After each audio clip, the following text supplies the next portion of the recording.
Hello everyone, स्वागत है आपका हमारे चैनल परफेक्ट फार्मेसी पे।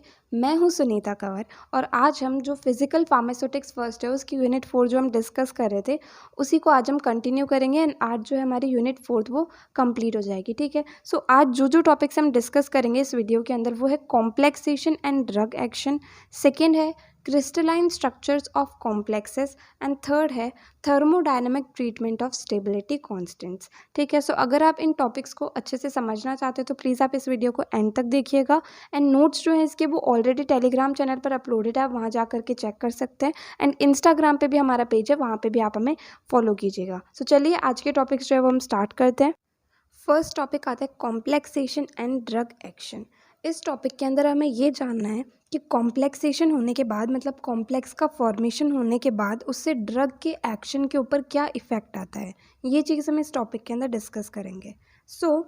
जब कॉम्प्लेक्सेशन होता है तो उससे क्या होता है कि जो फिजिकल एंड केमिकल प्रॉपर्टीज़ होती है कॉम्प्लेक्सिंग स्पीशीज़ की, मतलब जिन स्पीशीज़ से मिलकर के कॉम्प्लेक्स का फॉर्मेशन होता है उनकी जो फिजिकल एंड केमिकल प्रॉपर्टीज़ होती है वो कुछ हद तक चेंज हो जाती है। कुछ प्रॉपर्टीज़ है जैसे कि सॉल्युबिलिटी हो गई, स्टेबिलिटी हो गई, एनर्जी का एब्जॉर्प्शन हो गया, ऐसे ही कुछ प्रॉपर्टीज़ जो है उसके अंदर कुछ चेंजेस आते हैं। ठीक है, नाउ जो ड्रग का कॉम्प्लेक्सेशन होता है उसकी वजह से क्या होता है, जो सॉल्युबिलिटी एंड स्टेबिलिटी होती है ड्रग की वो चीज़ जो है वो बढ़ जाती है। कॉम्प्लेक्स का फॉर्मेशन होने की वजह से क्या होता है, जो फार्माकोलॉजिकल एक्टिविटी होती है एजेंट की वो भी कुछ हद तक चेंज हो जाती है, क्योंकि कॉम्प्लेक्सेशन की वजह से क्या होता है कि जो इंटरेक्शन होता है रिसेप्टर के साथ में वो नहीं हो पाता है, तो इस वजह से जो फार्माकोलॉजिकल एक्टिविटी है वो भी इफ़ेक्ट होती है। फार्माकोलॉजिकल एक्टिविटी का सिंपली ये मतलब होता है कि कोई भी ड्रग हमारी बॉडी के अंदर एंटर करती है तो वो रिसेप्टर के साथ में बाइंड करती है जिससे कि उसका जो इफ़ेक्ट है वो प्रोड्यूस होता है। ठीक है, लेकिन जब कॉम्प्लेक्स का फॉर्मेशन हो जाता है तो उसकी वजह से क्या होता है कि ड्रग जो है वो रिसेप्टर के साथ में इंटरैक्ट नहीं कर पाती है, तो इस वजह से फार्माकोलॉजिकल एक्टिविटी जो है उसकी इफ़ेक्ट होती है। नाउ जो कॉम्प्लेक्सेशन होता है लिगेंड का एक सबस्ट्रेट मॉलिक्यूल के साथ में, वो हो सकता है कोऑर्डिनेट कोवेलेंट बॉन्डिंग की वजह से या फिर नॉन कोवेलेंट इंटरैक्शंस की वजह से, जैसे कि हो गई wonder walls forces, electrostatic forces and hydrogen bonding. ठीक है, तो कॉम्प्लेक्सेशन जो है coordinate covalent bonding and non covalent interactions दोनों की मदद से ही हो सकता है। नाउ जो प्रोटीन बाइंडिंग कॉम्प्लेक्स फॉर्म होते हैं, मतलब प्रोटीन जो है वो ड्रग के साथ में बाइंड होता है उसकी वजह से जो कॉम्प्लेक्स फॉर्म होते हैं, इसमें क्या होता है कि इससे absorption, metabolism and drug action जो होता है ये तीनों ही चीज़ें इफ़ेक्ट होती हैं, क्योंकि प्रोटीन बाइंडिंग कॉम्प्लेक्स का जब फॉर्मेशन होता है तो जो रिसेप्टर साइट होती है वो चीज़ इफ़ेक्ट होती है। ठीक है, नाउ जो एक्शन होता है ड्रग का, इसकी वजह से क्या होता है, जो टॉक्सिक मेटल आयंस होते हैं उन्हें भी ह्यूमन बॉडी से रिमूव किया जा सकता है। इसमें क्या होता है कि जो कॉम्प्लेक्स का फॉर्मेशन हो जाता है टॉक्सिक मेटल्स के साथ में, जिसकी वजह से वो टॉक्सिक मेटल्स जो हैं वो बॉडी से रिमूव हो जाते हैं। ठीक है, कुछ केसेस के अंदर क्या होता है, कॉम्प्लेक्सेशन की वजह से पुअर सॉल्युबिलिटी भी होती है एंड जो एब्जॉर्प्शन होता है ड्रग का बॉडी के अंदर वो भी डिक्रीज़ हो जाता है कुछ केसेस के अंदर। ठीक है, अब जो इरिवर्सिबल प्रोटीन बाइंडिंग होती है वो भी जो ड्रग का एक्शन होता है उसे इनहिबिट करती है, उसे रोकती है, क्योंकि इसमें क्या होता है कि ड्रग जो है वो प्रोटीन से रिलीज़ ही नहीं होती है, तो इस वजह से इसमें ड्रग का जो एक्शन है वो प्रोड्यूस नहीं हो पाता है। नाउ जो ड्रग एंड रिसेप्टर के बीच में जो कॉम्प्लेक्स फॉर्मेशन होता है, इसके अंदर क्या होता है, ड्रग एंड रिसेप्टर के बीच में एक इंटरैक्शन होता है जिसकी वजह से कॉम्प्लेक्स का फॉर्मेशन होता है। अब जो रेट कांस्टेंट होता है ड्रग रिसेप्टर कॉम्प्लेक्स फॉर्मेशन का, ये डिपेंड करता है ड्रग के ऊपर एंड रिसेप्टर की कंसंट्रेशन के ऊपर। ठीक है, नाउ जो रेट कांस्टेंट होता है जो ब्रेक डाउन करता है कॉम्प्लेक्सेशन का, उसके लिए जो रेट कांस्टेंट होता है ये जो है ड्रग रिसेप्टर कॉम्प्लेक्स की कंसंट्रेशन के ऊपर डिपेंड करता है एंड दूसरे फैक्टर्स के ऊपर भी डिपेंड करता है। Now drug receptor complex formation का जो रेट कांस्टेंट होता है उसे हम के ऑन कहते हैं। ठीक है, एंड जो रेट कांस्टेंट होता है ब्रेक डाउन ऑफ कॉम्प्लेक्स के लिए उसे हम के ऑफ कहते हैं। तो हम यहाँ पर हमारे पास एक रिएक्शन है ड्रग प्लस रिसेप्टर से ड्रग रिसेप्टर कॉम्प्लेक्स का फॉर्मेशन हो गया।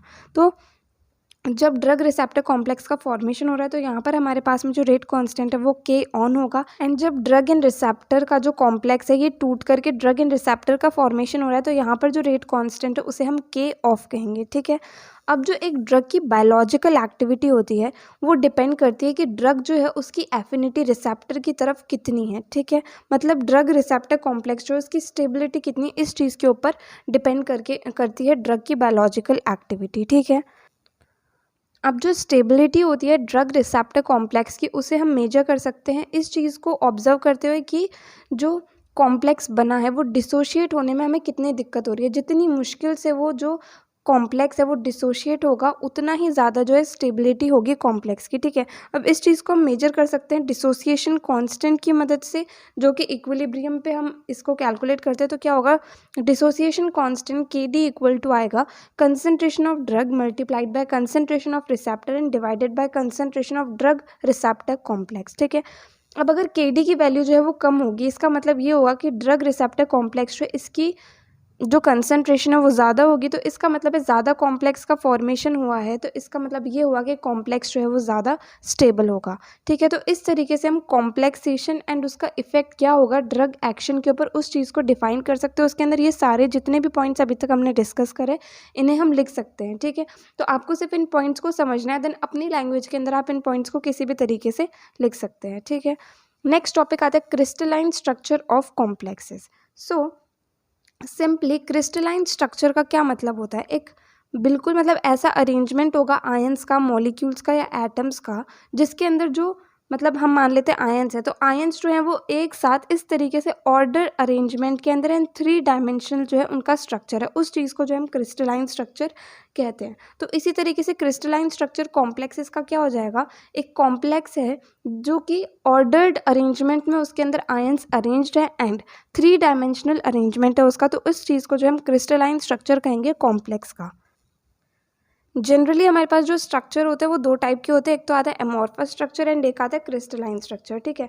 अब जो crystalline structure and amorphous structure के बीच में मेन डिफरेंस क्या होता है, उनके ऑर्डर का होता है कि क्रिस्टलाइन स्ट्रक्चर के अंदर जो आयंस होते हैं वो बिल्कुल ऑर्डरली अरेंज होते हैं। अमॉर्फस स्ट्रक्चर के अंदर क्या होता है, रैंडमली जो है आयंस अरेंज होते हैं, ठीक है।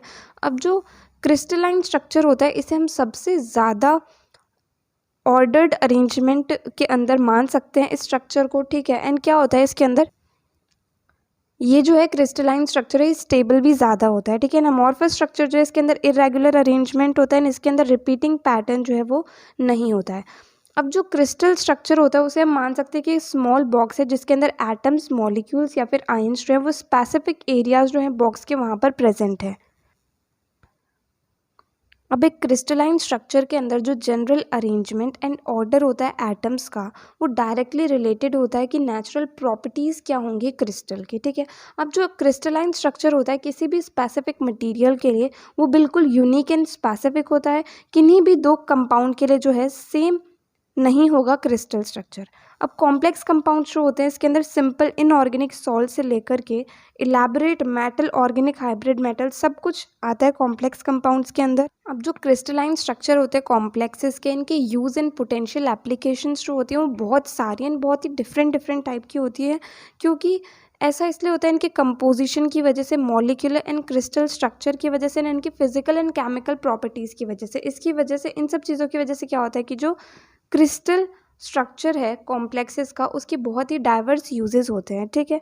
अब ये केमिकल रिएक्टेंट के रूप में तो यूज़ होते ही हैं, इसके अलावा जो कॉम्प्लेक्स कंपाउंड होते हैं इन्हें एक्सट्रैक्शन प्रोसेसेस के अंदर भी यूज़ किया जाता है एंड इन्हें एक्टिव एजेंट्स के रूप में यूज़ किया जाता है रेमेडीज़ के अंदर एंड ड्रग डिलीवरी सिस्टम के अंदर, ठीक है। सो ये हमारा टॉपिक था क्रिस्टलाइन स्ट्रक्चर ऑफ कॉम्प्लेक्सेस। इसके अंदर मेनली हमें ये पता होना चाहिए कि जो क्रिस्टलाइन स्ट्रक्चर होता है कॉम्प्लेक्सेस का वो किस तरीके से होता है। तो इसका आंसर क्या हो जाएगा कि क्रिस्टलाइन स्ट्रक्चर जो है वो ऑर्डर्ड 3 डायमेंशनल स्ट्रक्चर होता है आयंस या मॉलिक्यूल्स का एक साथ, ठीक है। इनके यूजेस जो हैं ये एक्सट्रैक्शन प्रोसेसेस के अंदर यूज़ होते हैं एंड ड्रग डिलीवरी के अंदर भी ये यूज़ होते हैं। नेक्स्ट आता है thermodynamic treatment of stability constants. इस टॉपिक के अंदर हम ये जानेंगे कि जो स्टेबिलिटी कांस्टेंट है वो थर्मोडायनेमिक प्रॉपर्टीज़ जो होती हैं, जैसे कि फ्री एनर्जी चेंज हो गया, एंथैल्पी चेंज हो गया, एंट्रोपी चेंज हो गया, इनसे किस तरीके से रिलेटेड होता है। ठीक है, सिंपली स्टेबिलिटी कांस्टेंट जो है वो थर्मोडायनेमिक प्रॉपर्टी से किस तरीके से रिलेटेड होता है, ये चीज़ हमें इस टॉपिक के अंदर बतानी होती है। ठीक है, अब जो स्टेबिलिटी कांस्टेंट होता है मेटल कॉम्प्लेक्सेस का, वो रिलेटेड होता है थर्मोडायनेमिक प्रॉपर्टीज़, जैसे कि गिब्स फ्री एनर्जी हो गई जिसे हम डेल्टा जी कहते हैं, एंथैल्पी चेंज हो गया जिसे हम डेल्टा एच कहते हैं, एंड एंट्रोपी चेंज हो गया जिसे हम डेल्टा एस कहते हैं। ठीक है, अब कॉम्प्लेक्सेशन के लिए क्या होता है कि जो free energy change and overall stability constant है, उन दोनों के बीच में जो रिलेशनशिप होता है वो गिवन इक्वेशन है, जो कि है delta G equal to -2.303 RT log K। ठीक है, ये हो गया इन दोनों के बीच में रिलेशन। नाउ एंथैल्पी चेंज के साथ में स्टेबिलिटी कांस्टेंट का क्या रिलेशन होता है वो यहाँ पर दिया गया है। log K2/K1 equal to delta H not divided by 2.303 R and multiplied by T2 minus T1/T1 T2। ठीक है, नाउ एंट्रोपी चेंज जो है उसका एंड जो गिब्स फ्री एनर्जी है, इनका रिलेशन क्या रहेगा, तो इसके लिए क्या आएगा, delta G equal to delta H minus T delta S. ये वाली इक्वेशन जो है बहुत ही इंपॉर्टेंट है। इसके बेसिस पे क्या होगा कि अगर हमारे पास टेम्परेचर जो है उसकी वैल्यू ज़्यादा होगी तो इससे क्या होगा, टी डेल्टा एस जो है इसकी कंप्लीट वैल्यू जो है वो ज़्यादा आ जाएगी। तो इस वजह से क्या होगा, डेल्टा जी जो है वो नेगेटिव होगा, क्योंकि टी डेल्टा एस जो है उसकी वैल्यू डेल्टा एच से ज़्यादा हो जाएगी। वहीं अगर दूसरी तरफ टेम्परेचर जो है उसकी वैल्यू कम होगी, तो मतलब टी डेल्टा एस जो है उसकी वैल्यू डेल्टा एच से कम होगी, मतलब डेल्टा जी जो है वो पॉजिटिव आएगा। तो जब डेल्टा जी जो है वो नेगेटिव होता है तो रेट ऑफ कॉम्प्लेक्सेशन, मतलब कॉम्प्लेक्स का फॉर्मेशन की जो रेट होती है वो ज़्यादा होती है। इस वजह से स्टेबिलिटी कॉन्स्टेंट जो है उसकी वैल्यू भी ज़्यादा होती है। वहीं अगर हमारे पास डेल्टा जी की वैल्यू पॉजिटिव आती है तो जो रेट ऑफ कॉम्प्लेक्सेशन है, मतलब कॉम्प्लेक्स की फॉर्मेशन की जो रेट है वो कम होती है, जिसकी वजह से स्टेबिलिटी कांस्टेंट जो है इसकी वैल्यू भी कम आती है। ठीक है, अब यहाँ पर हमने स्टेबिलिटी कांस्टेंट की डेफिनेशन लिखी हुई है। स्टेबिलिटी कांस्टेंट क्या होता है, एक इक्विलिब्रियम कांस्टेंट होता है, जिससे ये पता चलता है कि एक कॉम्प्लेक्स का फॉर्मेशन हो रहा है एक सोल्यूशन के अंदर। ठीक है, उसके लिए स्टेबिलिटी कांस्टेंट होता है। एंड इससे होता क्या है, स्टेबिलिटी कांस्टेंट जो है ये मेजर करता है कि जो रिएजेंट हैं जो एक साथ आ रहे हैं कॉम्प्लेक्स बनाने के लिए, उनके बीच में जो इंटरेक्शन है उसकी स्ट्रेंथ कितनी है। क्योंकि स्टेबिलिटी कांस्टेंट का मतलब ये है कि वो ये बताएगा कि एक गिवन कंपाउंड जो है वो कितना ज़्यादा स्टेबल है। तो वो स्टेबल तभी होगा ना जब उन दोनों के बीच की इंटरेक्शन जो है वो बहुत ही ज़्यादा होगी, बहुत ही स्ट्रांग होगी, तभी जो गिवन हमारे पास कॉम्प्लेक्स फॉर्म होगा वो स्टेबल होगा। ठीक है, तो इस तरीके से हम इस टॉपिक को कम्प्लीटली डिफाइन कर सकते हैं, जो कि thermodynamic treatment of stability constant. इसके अंदर मेनली हमें ये पता होना चाहिए कि स्टेबिलिटी कांस्टेंट क्या होता है, then Gibbs free energy change, enthalpy change and entropy change के बारे में पता होना चाहिए। देन उसके बाद में ये तीन इक्वेशंस जो हमने यहाँ पर डिस्कस किए ये हमें आनी चाहिए।